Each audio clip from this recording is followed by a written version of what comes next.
terhubung. Ya. Tapi tahun ini sudah berjalan semua dari perbatasan Malaysia, kemudian Tiong Ohang, Long Pahangai, nanti tembus ke Long Bagun Tering. Nah, seharusnya momentum ini kan ditangkap, tapi ya sudahlah, apa yang terjadi terjadilah. Akhirnya kita putus asa. Tetapi kita tidak perlu putus asa berlarut-larut sebenarnya. Dengan adanya Haji Irwan di Komisi 5 itu, ini bisa memberi peluang kepada daerah yang ada di Kalimantan Timur, bukan hanya Jatim, untuk selalu berkoordinasi untuk membangun daerahnya, baik dari infrastruktur jalan, kemudian pelabuhan, kemudian bandara. Bukan hanya itu sebenarnya. Kemarin juga kita ke Teluk Singkaba dan desa Sangkima luar yang dekat bandara itu. Ternyata di situ ada potensi lahan yang luar biasa. Yang Haji Irwan katakan kalau itu bisa diairi air, itu bisa menjadi lumbung pangan Kalimantan Timur. Ya. Jadi saya tambahkan sedikit tadi yang bahwa gini, kita ini kan anggota DPR RI ini kan apa namanya legislatif, bukan eksekutif.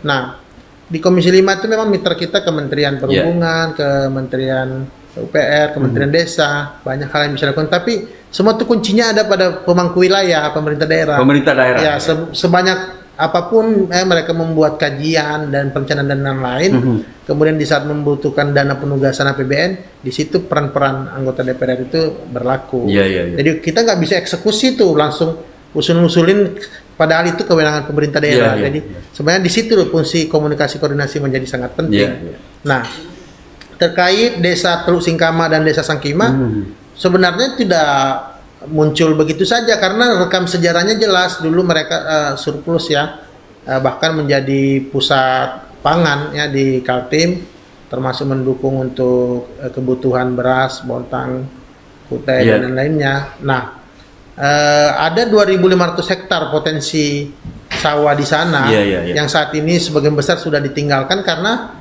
sawahnya ada, kemudian potensi penambahan lahan sawah juga ada, tapi tidak punya bendung ya, dan jaringan irigasi yang memadai di sana. Nah, di sana tuh cukup bendung, tidak perlu bendungan. Bendung ya karena memang bukan untuk kawasan persawahan yang luas. Gitu. Kemarin sempat kepala apa itu yang kepala Balai Wilayah Sungai sampai tertawa tuh, bahwa ini ada perencanaan yang salah sebenarnya. Setelah meninjau pengairan yang ada itu, dibangun di atas tanah yang kering tapi tidak ada airnya. Itu kan ironi itu. Ya begitulah MP. Ya harus segera redesign. Kemarin saya sudah diskusi sama kepala Balai Wilayah Sungai. Nah, jadi desa Teluk Singkama, desa Singkama itu MP bukan berada di wilayah Sungai Mahakam. Nah, yang menjadi kewenangan pemerintah pusat itu yang wilayah sungai Das Mahakam. Nah, di sini kebetulan kan ini Das Sangatta. Ya, ini menjadi kewenangan pemerintah provinsi dan kabupaten. Tetapi karena kita artinya komunikasi yang baik, maka saya ingin tahun depan ada redesign, ya, terkait apa namanya infrastruktur untuk rencana bendung di Sangkima itu. Sungai Sangkima itu karena kalau ada bendung di situ bisa ya supply untuk 1.300 di desa Sangkima Lama. Ya, di desa Teluk Singkama. Singkama ya betul. Dan kalau kemudian jaringan irigasinya bisa dibuat terintegrasi dengan desa Sangkima, sebenarnya secara debit air bisa masih mensupport. 2.500 hektar itu. Ini sungguh luar biasa. Sebenarnya masih banyak sebenarnya titik-titik lahan persawahan kita di Kabupaten Kutai Timur ini. Hanya mungkin kedepannya memang pemimpin baru kita harapkan Kabupaten Kutai Timur ini yang betul-betul bagaimana mereka berpikir untuk memikirkan rakyatnya, bukan menguras rakyatnya. Ya, itu sebenarnya gampang ditaginya. Karena kan visi misinya pemerintah Kutai Timur ini kan apa namanya Gerdabang Agri. Yang mandiri secara apa namanya agroindustri. Betul. Apa namanya agroindustri ya. Tetapi apa namanya potret APBD-nya tidak mendukung ke sana. Padahal harusnya lebih banyak secara persentase bagaimana mendukung ya pertanian ya, dalam hal infrastruktur pertanian termasuk intensifikasi para petani dan lain-lainnya. gerakan daerah pengembangan agribisnis.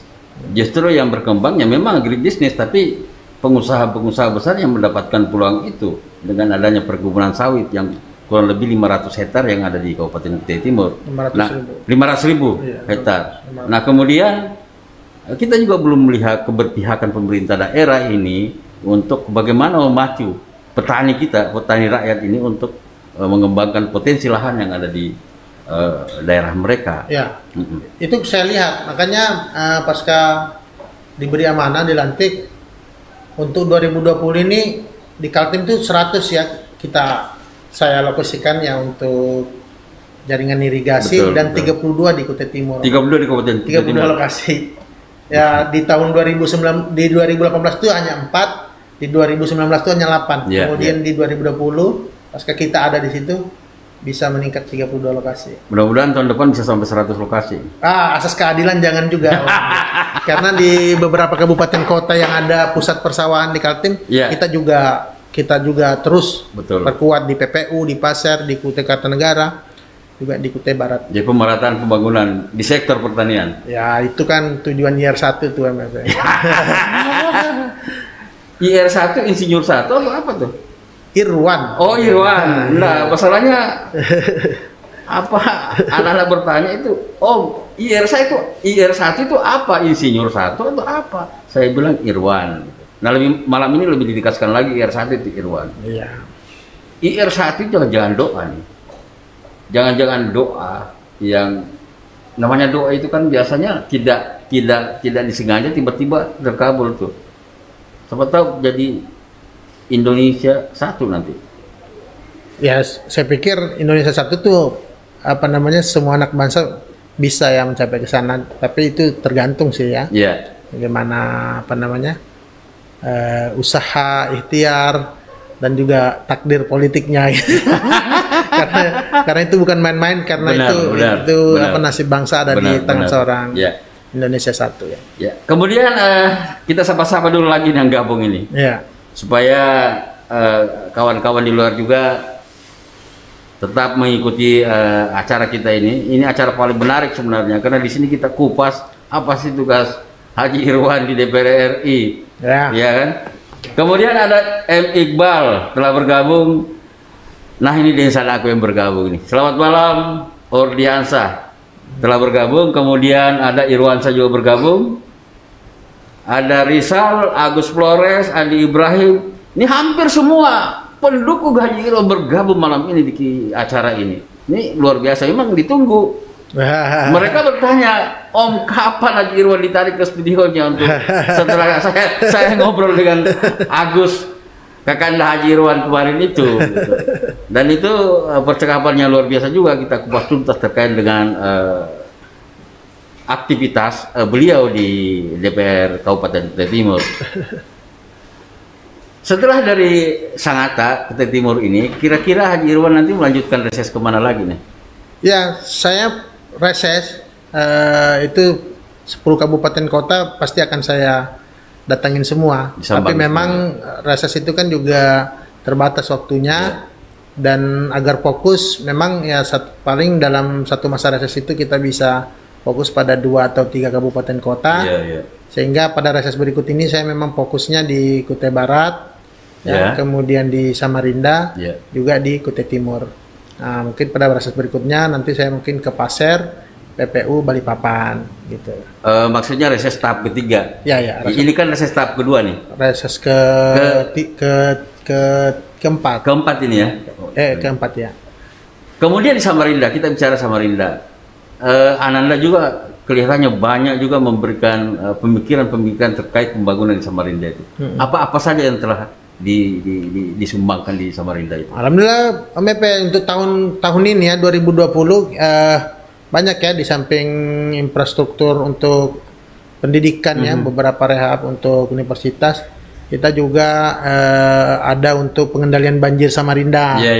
Ya, termasuk penyusunan master plan-nya, karena kita percaya bahwa penyelesaian banjir Samarinda itu harus komprehensif, makanya harus ada master plan pengendalian banjirnya, dan master plan ini harus kemudian menjadi acuan untuk penyusunan rencana tata ruang wilayah Kota Samarinda. Nah, karena permasalahan banjir ini tidak murni mengenai air, tapi ada juga di situ kesalahan perencanaan pemanfaatan ruangnya, terutama daerah-daerah tangkapan air atau sempadan sungai dan lain-lainnya yang kemudian berubah jadi pemukiman. Nah, kemudian di samping itu kita juga ada program irigasi ya untuk di desa di Sudomulyo yang memang ada persawanannya. Kemudian ada rumah layak huni, banyak Om Epe. Kita juga ada program sanitasi lingkungan dan sanitasi lingkungan. Ya. Nah, ini sebelum kita lanjut, ini ada Ewil Alejo bergabung. Babe Sarwono juga ada bergabung. Babe Sarwono ini yang paling cerewet di media sosial ini. Kemudian ada Sabudin Irwan Sayuti, kemudian ada Muhammad Sainal telah bergabung. Terima kasih telah bergabung di acara ini. Mudah-mudahan malam ini kita dapat pencerahan dari apa-apa program-program apa yang telah dilakukan oleh Haji Irwan selaku anggota Komisi 5 di DPR RI. Besok saya dengar ada acara di kecamatan nih. Ya. Itu terkait dengan acara apa itu? Ya, besok itu kita ada 2 agenda. Agenda pagi itu sosialisasi dan penerimaan ini buku tabungan untuk penerima bantuan rumah layak huni Om Efe. Penerimaan tabungan untuk buku tabungan untuk penerima bantuan rumah layak huni. Serta ini tinjauan melihat yang sudah selesai. Iya. Jadi di Kutai Timur nih ya ada 300 ya rumah yang tidak layak huni kita rehab. Itu sudah direhab, direhab. Ya, bukan direhab ya. Direhab. Sudah sedang berjalan. Udah beberapa yang sudah selesai malah Om Epe. Jadi yang tadinya rumahnya kumuh, jabo, rumah jabo, kemudian bocor, tidak layak. Alhamdulillah sudah menjadi layak dan tuntas. Dan ini langsung dikawal ya oleh relawan-relawan juga. Dan ini program langsung si penerima bantuan ya, nggak lewat tender atau apa. Oh, jadi si penerima bantuan sendiri yang mengerjakan rumahnya? Nggak, tetap ada pendamping, kemudian ada tukang yang ditunjuk, tapi penerima bantuan itu langsung pada rekening penerima bantuan. Oh, jadi rekening dari pusat itu uang dari pusat itu masuk ke rekening yang penerima bantuan. Ini sungguh luar biasa nih untuk memangkas yang biasa ada tanda. Iya, ada kutip-kutipnya itu. Sudah saya katakan itu kalau program padat karya tunai ini janganlah kita ya, karena itu sangat-sangat dibutuhkan oleh mereka. Nah, sorenya itu ada pemancangan semacam groundbreaking Om Efe untuk program kota tanpa kumuh. Nah, ini baru lagi nih. Wah, banyak program sebenarnya. Iya. Kenapa kemudian saya usulkan di Sangatta Utara dan Sangatta Selatan? Karena beberapa pemukiman kita ya di sempadan sungai di Sangatta Lama maupun di Sangatta Seberang, ya 2 kecamatan itu Sangatta Utara dan Sangatta Selatan itu perlu dibuat lingkungannya menjadi lebih baik Om Efe. Sanitasinya menjadi baik, kemudian infrastruktur jalan pemukimannya juga bagus. Kemudian diperindah, dipercantik sehingga menjadi sehat, ya, bersih dan menarik. Nah, kemudian nanti kok selesai itu justru nanti menjadi pusat aktivitas masyarakat di situ, mungkin bisa olahraga di situ, berlari dan lainnya. Pokoknya cantik lah nanti. Itu ide dari mana itu sehingga muncul semua gagasan-gagasan yang berpihak kepada rakyat itu? Itu program sudah ada Om Efe. Di PUPR. Kita tinggal rebutan ya dengan kawan-kawan dari provinsi lain, dan kita bawa ke Kaltim. Bukan hanya di Kutim tapi di Kukar ya, ada di Samarinda, di Berau. Di Pasir. Om ini gagap menerima informasi itu karena memang selama ini tidak pernah kita dengar bahwa ada program dari pemerintah pusat terkait dengan pembangunan daerah kumuh itu. Dan ini peluangnya ditangkap oleh Haji Irwan. Ya, saya itu tujuan saya berpolitik itu agar masyarakat itu terbuka, ada pendidikan politik di situ. Ya, karena saya merasakan sekali susahnya berjuang menjadi anggota DPR ini, sehingga dengan terbuka dengan sistem terbuka ya baik di sosial media, di pemberitaan ataupun di aksi-aksi lapangan.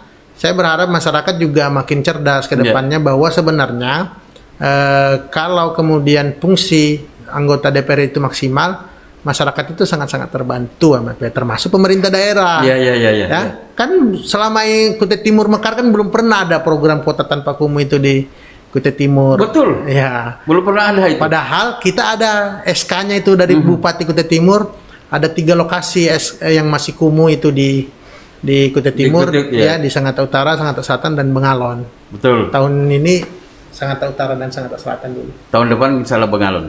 Ya, bisa Bengalon dan Sangatta Utara dan Sangatta Selatan. Karena ini bisa berlanjut. Oh, berlanjut ya. Bisa. Jadi tidak bisa 1 tahun ini selesai, tahun depannya bisa dilanjut lagi. Bisa. Karena tidak boleh kemudian program itu berdasarkan alokasi seperti itu. Program itu harus berlanjut sampai tuntas. Apa gunanya? Contohnya kayak irigasi itu hanya bangun pintu airnya atau hanya beberapa meter gitu. Betul. Sementara masih yang lain belum ada penguatan irigasi dan lain-lain. Jadi semua program itu yang diinginkan itu agar tidak mubazir harus tuntas pada lokus itu. Itu juga menjadi pengawasan anggota legislatif untuk pada eksekutif. Jadi kemarin itu, ini kembali ke soal irigasi. Kemarin itu saya ingat ada anekdot begini. Seorang anggota DPR berkampanye di sebuah daerah yang tidak ada sungainya. Saudara-saudara, pilihlah saya. Kalau saya terpilih, kita buat jembatan di sini. Kemudian pemilihnya berkata, Pak, di sini tidak ada jembatan sungai, Pak. Nanti kita bangun sungai. Saya khawatir irigasi itu yang kita tinjau kemarin itu begitu. Tidak ada air, kok bisa dibangun irigasi? Ya, ada keliru dulu MFP. Makanya kita minta bantu Balai Wilayah Sungai untuk membenarkan. Karena sayang sekali ya, sampai udah 3 tahun itu sawah di Sangkema itu ditinggalkan oleh petani karena ada bendung yang dibangun tapi bukan di sungai. Nah, sungainya sendiri tidak ada bendungnya gitu. Dan itu saya pikir harus diperbaiki agar masyarakat menerima manfaat. Betul, jangan sampai itu hanya sebagai tempat bersarangnya buaya Sangkema yang ada di sana. Kalau buaya darat tidak masalah gitu kan. Tapi ini buaya betulan yang bisa makan ternak manusia, ternak hewan yang ada di sana. Kemudian kita sudah bicara Kutai Barat, kita sudah bicara Samarinda, Kutim, di Pasir kira-kira apa yang Ananda telah berikan di sana untuk Pasir? Karena di sana juga saya dengar kemarin termasuk suara Ananda banyak di Kabupaten Pasir. Saya tambahin sedikit, Samarinda itu untuk tahun depan ada pengembangan bandara APT Pranoto. Ya, jadi itu atas inisiasi. Ya kita dorong itu di dalam Musrembangnas statusnya rejected, udah nggak dibahas. Tapi alhamdulillah karena kita komunikasi baik ya dengan kementerian, alhamdulillah masuk pagu indikatif 2021 untuk dikembangkan. Kemudian ada pengendalian banjir lagi untuk tahun depan di Samarinda. Makanya kita desak pemerintah daerah, pemerintah kota untuk segera tuntaskan masalah sosial dan lahannya. Makanya ada kebijakan juga tuh Pemkot terhadap masyarakat di sempadan sungai itu. Nah, kalau Pasir untuk tahun ini banyak kegiatan di sana, di samping ada preservasi rekonstruksi maupun represervasi pemeliharaan untuk jalan nasional di Pasir juga program irigasi program rumah layak huni serta ada program pembangunan infrastruktur sosial ekonomi wilayah. Nah, ini jenis-jenis kegiatannya cukup bagus dan langsung menyentuh desa. Desa-desa yang tertinggal Jadi kita bangun jalan usaha tani, jalan penghubungan terdesa, termasuk Pansimas, termasuk jalan-jalan infrastruktur pariwisata dan lainnya. Nah, sedangkan untuk tahun depannya itu juga sama. Preservasi jalan nasional saya mau sambungkan dari Batu Licin, Kalsel, lewat Kerang, masuk ke Grogot karena selama ini jalan nasional di Pasir itu mulai keliru karena kemudian fokus dari Tanjung ke Kuaro. Padahal itu dulu jalan Pertamina bukan jalan nasional. Bukan jalan nasional. Nah, jalan nasional yang benar itu justru pesisir dari Kalsel Batu Licin masuk ke Kerang, kemudian masuk ke ibu kota Pasir, Grogol. Tanah Grogol. Makanya karena itu kemudian ditinggalkan, ada beberapa kecamatan yang jadi mati, tertinggal karena jalan nasionalnya udah rusak. Nah ini saya fokus di 2020 sama 2021 benahi itu, sehingga nanti arus transportasi jalan nasional dari Kalsel ke Kaltim melalui itu ya, melalui kota Grogol lagi. Iya. Nah, termasuk pengembangan pelabuhan di Pasir. Di Pelabuhan Pondong. Ya, Pelabuhan Pondong Ya, itu betul. kan nggak aktif. Nah, sekarang kita kembangkan menjadi lebih luas dan diaktifkan, sehingga alur transportasi laut termasuk stabilitas harga bahan pokok di Pasir, insya Allah. Mantap. Kenapa saya Konkret aja, maaf ya, kenapa saya tahu namanya Pondong? Karena waktu Om ke Kaltim pertama kali di Muara Pasir itu. Kasihan pelabuhannya selama ini kan, alhamdulillah betul. tahun depan udah maknyus lagi Om pelabuhan. Oke, ini ada pertanyaan dari Agus Flores. Ya. Ini saudara kita nih. Selamat malam Om Pepe, maaf telah bergabung. Saya hanya sedikit bertanya kepada Bapak Irwan Peco. Kira-kira bisa apa tidak ditertibkan juga apa nih? Kendaraan. Oh, kendaraan-kendaraan yang muatan melebihi kapasitas. Jalan Poros Samarinda Sangatta. Ini terkait dengan penerbitan ya. Gimana nih? Ya. Bisa nggak didorong Dinas Perhubungan Kaltim terkait dengan kendaraan yang melebihi kapasitas melewati jalan negara kita, yang punya kontribusi besar merusak jalan yang ada di Kaltim. Ya, jadi itu pertanyaan yang bagus. Kemarin waktu saya perjalanan ke Kubar, saya diskusi dengan Balai Jalan Nasional, keluhannya itu karena sudah kita bangun ya dengan dana yang tidak sedikit, APBN bagus-bagus, tapi ternyata jalan yang bagus, jalan nasional yang bagus itu justru dimanfaatkan oleh para pengusaha melalui perusahaan mereka untuk kelancaran produksinya tanpa tanggung jawab CSR dan lain-lainnya, sehingga kita kemudian diskusi untuk ketemu dengan Pak Gubernur untuk mendorong regulasi misalnya Pergub untuk lebih tegas lagi dan mengatur terkait penggunaan jalan nasional untuk produksi para perusahaan ini. Karena apa gunanya ya kita alokasikan dana yang begitu besar untuk jalan nasional, tapi karena overload ya untuk kapasitas maupun ukuran banyak dimodifikasi angkutan-angkutan itu sehingga jalan jadi cepat rusak. Nah ini mudah-mudahan segera ada solusinya dalam bentuk regulasi yang tegas dari pemerintah, karena itu tugas pemerintah daerah betul. karena mereka sebagai pemangku wilayah ya untuk mengatur aktivitas transportasi di jalan nasional ini dari pengusaha-pengusaha itu.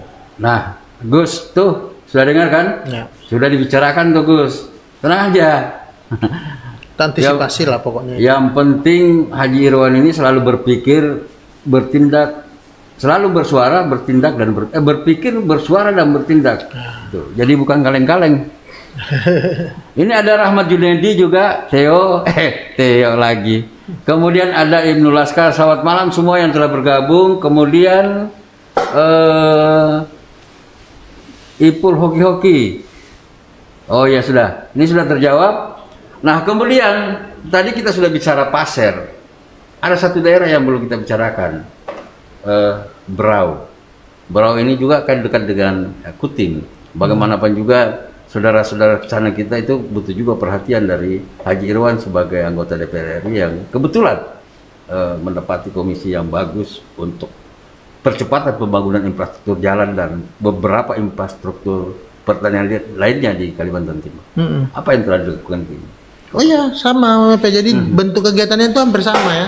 Kalau jalan nasionalnya ada kegiatan preservasi rekonstruksi dari Wahau ke Labanan ke Berau sampai perbatasan dengan Bulungan, Kaltara. Jadi termasuk juga nanti preservasi jembatan Kelai karena sudah rusak itu ya, baik lapisan aspal dan lainnya. Kemudian ada beberapa tanjakan yang cukup berbahaya itu akan dilebarkan dan lainnya. Nah, kemudian saya juga dorong karena saya tahu ada pelabuhan di sana yang nggak berfungsi. Ya. Ada pelabuhan Mataritip ya. Karena pelabuhan yang ada sekarang itu jauh OMP, ada di Tanjung Redep itu kan di dalam sungai. Ya. Jadi itu susah kalau mau dikembangkan juga nggak strategis. Betul. Sehingga kita kemudian dorong untuk Kementerian Perhubungan, Hubungan Laut, Dirjen Hubla itu untuk bisa kembangkan pelabuhan yang di Mataritip untuk mendukung ekonomi, alur logistik, dan tapi di sisi lain untuk mendukung pariwisata yang ada di Berau. Ya, banyak belum lagi program-program yang lain termasuk irigasi ya, bendung dan lain-lain. Jadi hampir 10 kabupaten kota ini memang dicurahkan perhatiannya untuk OMP 10 kabupaten kota ada semua kegiatan tahun ini berjalan ya, termasuk di Mahulu dan nilainya signifikan meningkat, hampir 3 triliun itu dari PUPR aja. OMP. Untuk Kaltim? Ya. Luar biasa. Itu yang melekat di kementerian. Di luar yang DAK dan alokasi khusus fisik yang dikirim ke masing-masing kas daerah.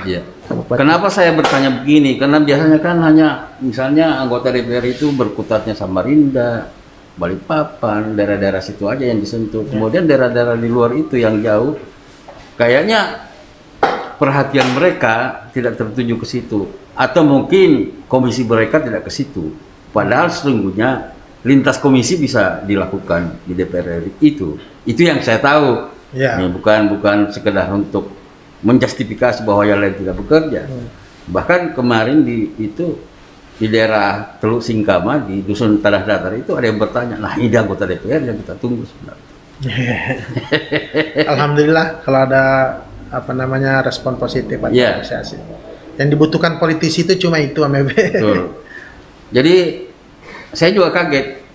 Mereka ngobrol tapi saya sempat nguping bahwa ternyata selama ini anggota DPR yang dibutuhkan rakyat itu adalah seperti langkah atau gerakan yang dilakukan Haji Irwan. Karena selama ini kita kan senyap, tidak paham nih program-program mereka yang ke Kaltim apa. Apakah mereka memang tidak menggunakan media sosial, beda dengan Haji Irwan yang banyak orang yang menyatakan bahwa itu dari sisi apanya, dari sisi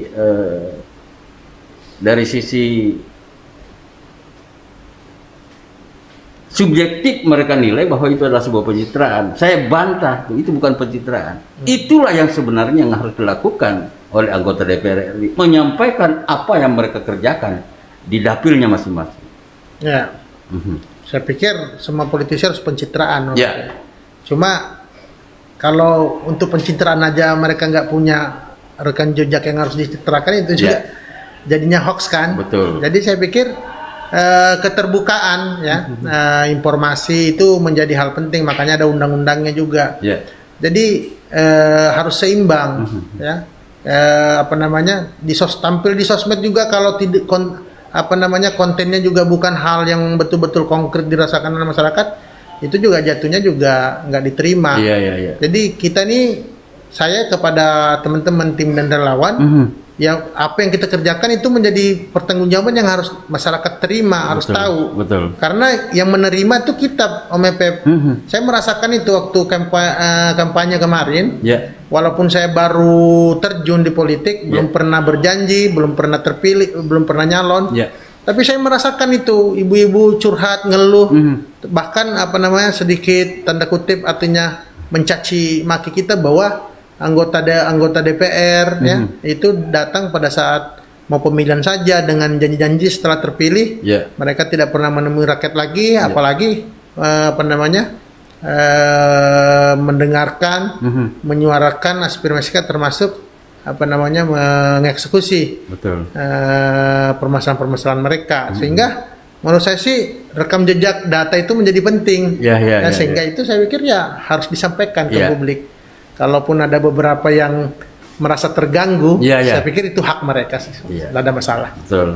Seperti kemarin di Desa Tanah Datar itu mereka bilang Haji Irwan tidak pernah datang di sini sosialisasi. Justru programnya menyentuh ke sini. Itu luar biasa itu. Bagi saya sih, saya bekerja tidak berdasarkan perolehan hasil pemilu, MP, tapi berdasarkan kebutuhan. Ya. Ya, kebutuhan masyarakat itu kalau memang mereka butuh irigasi, ya butuh infrastruktur, sepanjang artinya saya bisa bantu, ya jangankan di komisi saya yang benar-benar kementerian mitra di komisi saya, lintas komisi pun saya akan fasilitasi untuk disuarakan, dipikirkan, dan dieksekusi. Ya. Nah, kemudian ini mungkin ada himbauan ke masyarakat kita khusus di Kabupaten Kuta Timur ini. Bagaimana supaya daerah mereka terbangun melalui program Haji Irwan? Apa yang mereka harus lakukan? Ya, saya pikir kan selama ini sudah jelas ya alur prosesnya, kayak pemerintah daerah kan ada musrembang des, musrembang kecamatan, musrembang kabupaten, kemudian mana yang bisa dieksekusi oleh APBD, mana yang bisa dieksekusi oleh APBD provinsi bantuan, mana yang bisa kemudian minta penugasan dari APBN.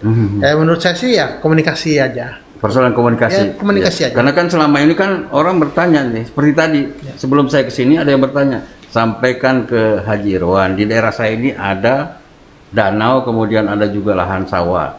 Saya bilang ya sampaikan sendiri nanti pada saat lain.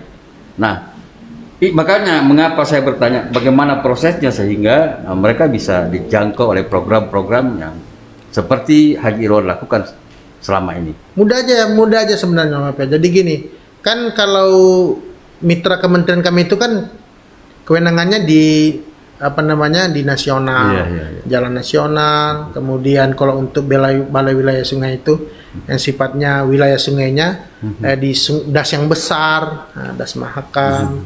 Kemudian terkait misalnya mereka selama ini jalan di desanya misalnya tidak pernah baik dan lain-lainnya, kemudian butuh sentuhan APBN bisa, tapi nggak bisa langsung kita usulkan karena itu kewenangan daerah. Betul. Jadi misalnya Pak Kades bisa usulkan itu di Pak Bupati, Pak Bupati kemudian buat perencanaannya, DRD-nya itu diusulkan ke pemerintah pusat lewat aplikasi Krisna misalnya untuk pakai dana alokasi khusus dan lainnya itu nanti transfernya ke daerah. Gitu, nggak bisa melekat langsung di kementerian karena itu bukan kewenangan mereka. Jadi apa yang disampaikan oleh Haji Irwan ini yang teman-teman di desa yang mendengar ini, bahwa misalnya ada daerah Anda mau terbangun, silakan berkoordinasi dengan pemerintah kabupaten. Kemudian pemerintah kabupaten usulkan ke kementerian, bukan ke Haji Irwan langsung. Bisa juga. Oh, bisa langsung. Tapi tetap itu harus ada dari pemerintah daerah. Usulkan. Kalau saya, kalau sifatnya misalnya kewenangan kementerian bisa. Saya kan DPR itu kan punya hak budgeting, bisa dia buat mengusulkan dan lain. Tapi di kewenangannya gitu. Jadi kalau misalnya ngurusi gang-gang Mepe, betul. Ya nggak bisa langsung saya itu. Tapi kalaupun gang-gang pun nggak bisa dibiayai oleh pemerintah daerah ya kelewatan lah. Bikin surat permintaan penugasan di pemerintah pusat. Kebangetan juga sih sebenarnya kalau ada gang-gang apalagi di kota tidak di wilayah pemerintah daerah kan keterlaluan gitu kan. Tapi sering sekali ya saya lihat di sosial media langsung komentar atau Pak, tolong ini gang atau jalan desa saya ini. Saya pikir sudah jelas itu kewenangan pemerintah kabupaten. Saya pikir paling saya jelaskan alur-alurnya dan lain-lain. Sebenarnya malam ini kita sebenarnya mau lepas kangen, tapi ternyata alur cerita kita ini berat-berat rasanya. Ya, nggak apa-apa, Mepe. Kalau saya ini karena terpilih saya memang siap menderita, maksudnya siap repot, siap berpikir. Pokoknya siap bertindak. Dimanfaatkan lah saya selama diberi amanah ini ya. Nah, kemudian kita kembali ke Jakarta. Haji Irwan ini kan termasuk anggota DPR yang vokal. Jadi seakan-akan di depan itu tidak ada tembok. Bicara lantang. Apa tidak takut tuh? Ya konsekuensi Om Mepe. Apa itu lagu Iwan Fals ya? Bicara atau diam gitu kan? Saya memilih bicara lah. Karena kalau istilah dulu ya, zaman Om di tahun 80-an itu ada istilah orang-orang vokal itu dikarungi. Ya mudah-mudahan di era demokrasi sekarang itu tidak lagi seperti itu. Justru orang-orang vokal itu adalah bagian daripada potret dari anak bangsa ini yang ingin memajukan bangsanya. Ya, ya kita memang tentu tidak ringan ya Om Pepe, apalagi posisi saya sebagai oposisi ya di luar pemerintahan. Tetapi kalau saya sih prinsip saya untuk kemudian dikenang, ya, kemudian punya rekam jejak, kemudian menjadi sebuah sejarah pada saatnya nanti kita tuh harus punya sebuah narasi, punya berani berbicara, berani menulis, ya, sehingga ada yang untuk diingat. Betul. Kalau saya selama 5 tahun ini hanya diam, tentu itu juga memberikan efek buruk juga pada pendidikan politik atau demokrasi di Republik ini. Karena kalau masyarakat kemudian melihat semua yang mereka kemudian percaya itu kemudian tidak amanah atau hanya diam dan lain-lain, itu juga makin memperburuk ya kondisi politik demokrasi kita. Iya. Kata Iwan Fals juga, datang, diam, duduk, duit. Nah itu yang bahaya. Ini ada saya sapa-sapa lagi nih desa kita yang bergabung nih. Sambas ini Haji Samsudin Senang ini. Kemudian ada Eko Juniardi, kemudian ada Ical Faisal, ada Fatur Rahman telah bergabung. Ini kira-kira ada 300 orang yang sudah tergabung. Ini orang-orang kita sebenarnya. Ada 300 yang bergabung di sini karena memang mereka sangat merindukan suara Haji Irwan langsung untuk mereka dengarkan, seperti Haji Irwan sebelum menjadi anggota DPR RI, yang mana kita tahu hampir tiap malam keliling di komunitas-komunitas yang ada di Sangatta ini. Ini sudah hampir hilang pertanyaan dari pikiran saya. Tetapi Kutai Timur ini sangat besar potensinya untuk dikembangkan, termasuk pariwisata. Apakah pariwisata juga masuk dalam skop pekerjaan Haji Irwan di Komisi 5? Ya, jadi gini Pak, kebijakan Pak Jokowi itu semua kementerian itu salah satunya adalah kawasan strategis pariwisata nasional.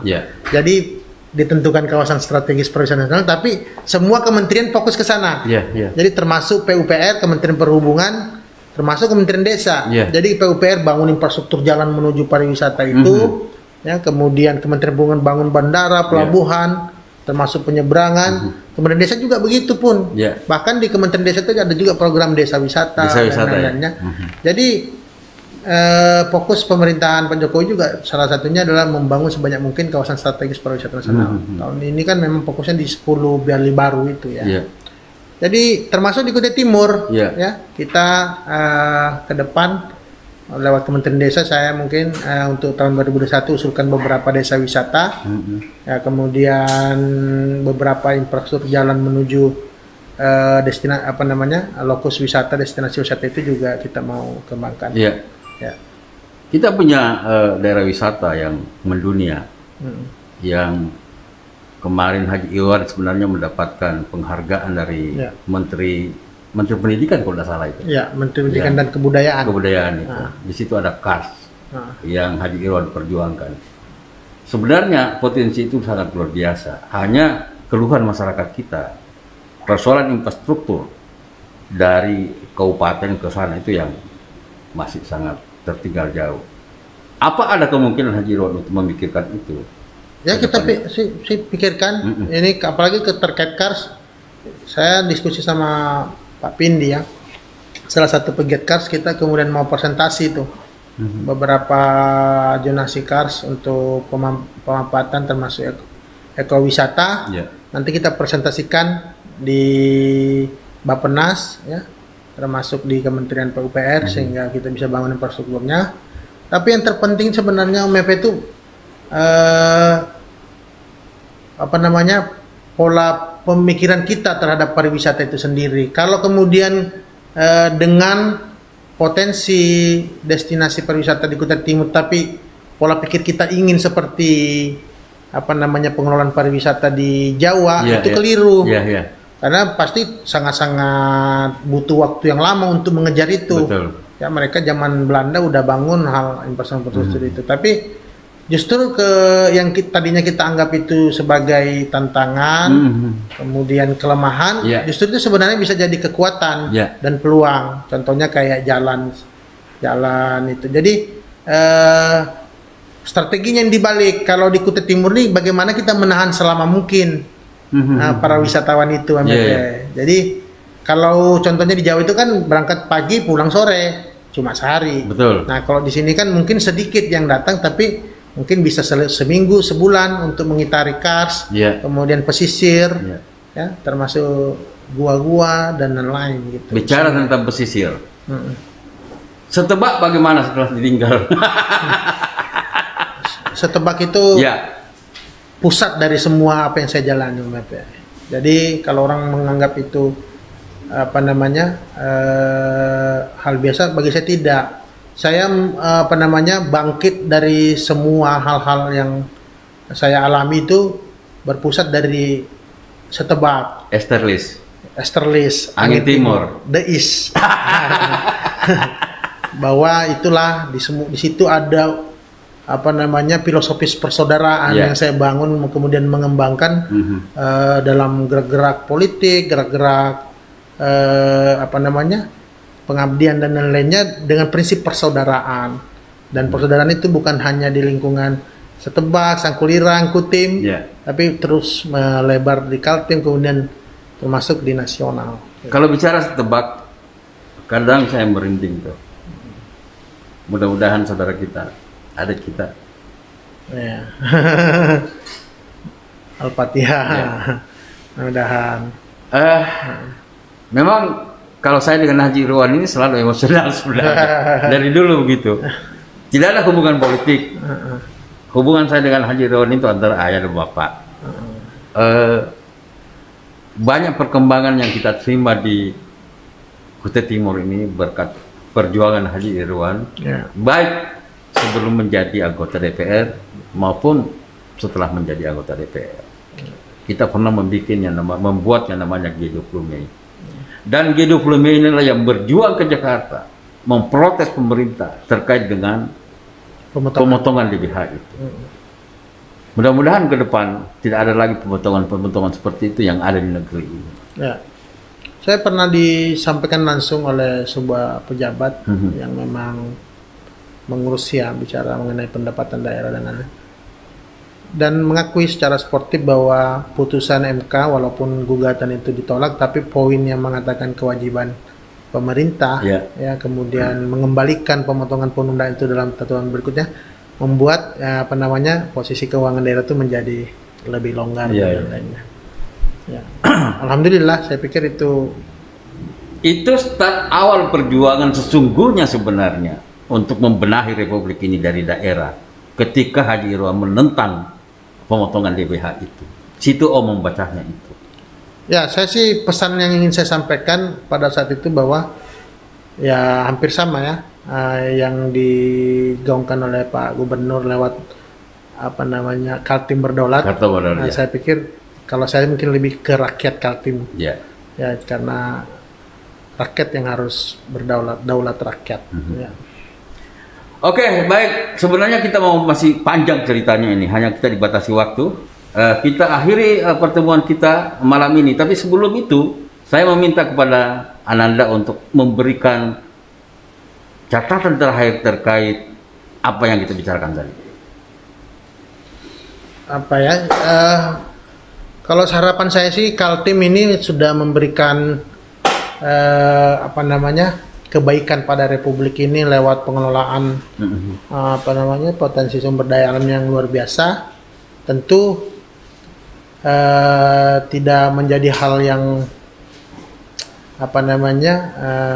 negatif atau berlebihan jika kemudian masyarakat Kaltim berhak mendapatkan hal yang baik pula dari negara, dari pemerintah pusat, sehingga dibutuhkan kesulitan pemerintah daerah, para bupati, Pak Gubernur dan kita wakil-wakil Kaltim di nasional Jakarta ada 8 wakil Kaltim, sehingga masyarakat Kaltim itu benar-benar merasakan dampak sesungguhnya dari pengelolaan sumber daya alam hutan tim, sehingga makanya dibutuhkan ya komunikasi yang baik dari semua pihak, termasuk pemerintah daerah, kabupaten, provinsi, wakil DPR RI, untuk ya menghadirkan ya kesejahteraan, ya keadilan, kemakmuran di Kalimantan Timur ya, dan itu bisa terwujud kalau kemudian kita terus bersemangat untuk mengkonsolidasikan hal ini.